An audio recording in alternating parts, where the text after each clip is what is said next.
spectators of live sport. But Labour are concerned problem gambling has become a public health emergency and are pledging limits on when ads can be shown during sporting events.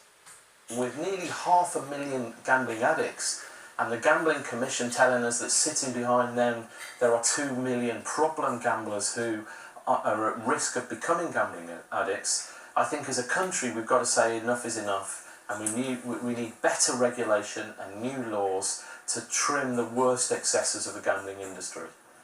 The party also wants to introduce a mandatory levy to fund treatment for addicts and stop betting via credit cards. Adam Bradford's father went to prison after stealing over £50,000 to fund his gambling habit and believes the proposals are much needed. If measures like this were in place a few years ago when my dad was at the height of his gambling addiction, we wouldn't be in the position we're in now. He used credit cards, he was sucked in by the adverts, the free bets, every sports game, the betting was there.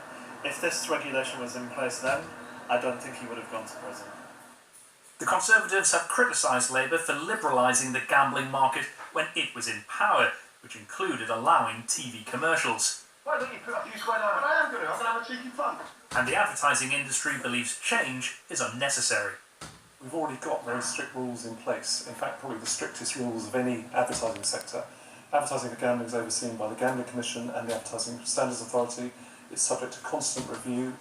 Sport, particularly football, has become increasingly reliant on revenue from gambling companies in recent years. This season, almost 60% of clubs in England's top 2 divisions have the names of bookmakers on their shirts. And the links in other sports are growing. This week, Formula 1 announced it would now allow in-play betting and is seeking over £75 million of investment from gambling firms. And we see everything. For now, the ads will continue to roll. And we gamble responsibly.